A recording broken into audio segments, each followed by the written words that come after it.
Само да ме прашам, зошто се премисливте за електричните автобуси што ги споменувавте во Живот во Скопје? Тогаш имавте друга агенда.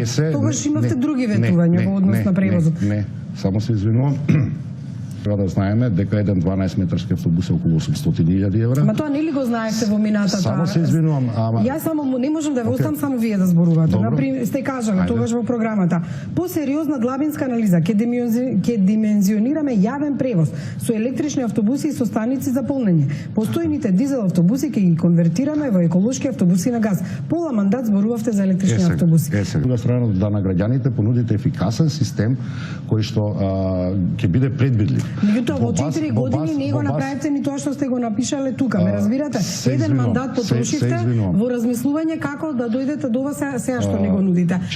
Претходно што не нудевте не се реализираше. Многу работи стратешки сте планирале во Живот во Скопје и јас навистина која читав програмата бев разочарана затоа што голем дел од тие работи не ги гледам во Скопје. Во изминатиот мандат велите дека сте ги поставиле енергетските политики на градот Скопје што се клучни во борбата против загадување и грижата, дека имавте визија како енергетски ефикасен град што успешно се справува со аерозагадувањето, град што ја воведе практиката на градење на зелени кровни градини и сето тоа. Гасоводот не е мрднат никаде, освен што имаше и снимавме секојдневно дека имавте проблем со екологистите затоа што се изече шумата, се поставија некои работи и не мрдна од тоа. Велевте дека и на централно ниво не убедува дека тоа е добро да се оди преку водно затоа што ќе ги опфати и Тетово и Гостар, меѓутоа гасовод немаме. Тоа што во државата имаше заостаток развојот или гасификацијата на цела држава е тоа што нешто што мислам дека отприлике во овој период е направено, некаде околу 95% од регионалните мрежи на гасоводот се завршени. Во Скопје нема ништо. Се извинувам. Се извинувам јас, ама нема ништо.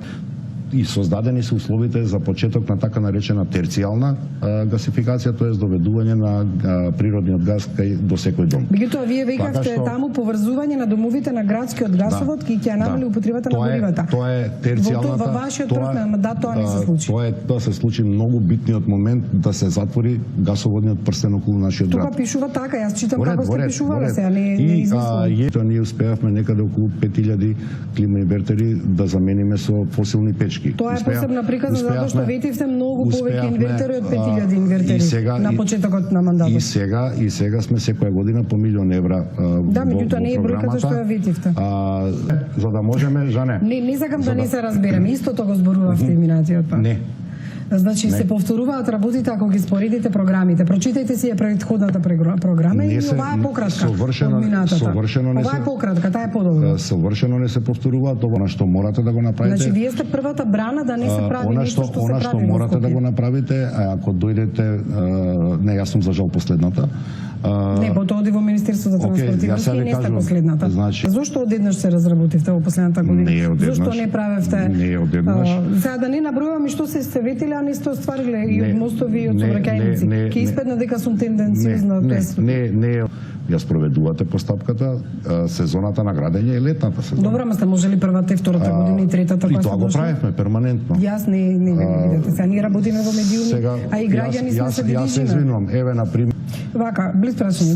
Викавте во претходната програма продолжување на булевар Свети Климент Охридски со мост над реката Вардар и со тунел под Скопското канале и поврзување со булеварот Никола Карев. Кај е тунелот? Под Скопското канале. Уште едно близ прашање. Кај е крстосницата кај судскиот комплекс кај Мавровска?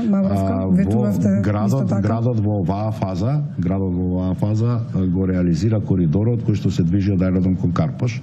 За да можете да ја вршите денивелацијата, вие морате да го имате податокот на инпут на проток на возила за да знаете кај да направите денивелацијата.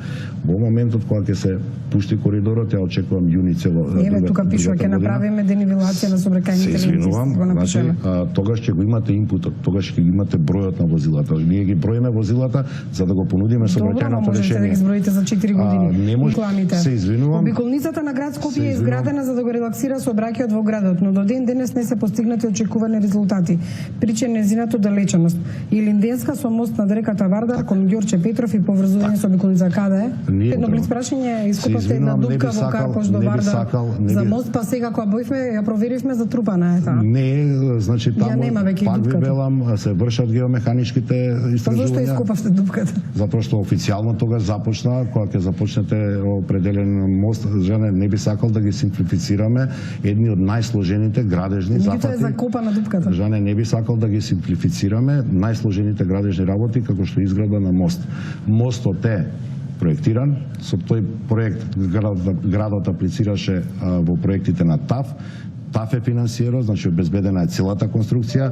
Не би сакал да луѓето добијат впечаток дека е мост нешто што многу едноставно се работи. Верувате дека ископавте дупка, се сликавте и беше Буквално, закопана последните таму година го дупката. официализиравме До Вардар, во почетокот и Карпош. таму е Ако целата. сакате снимка ќе ви покажам.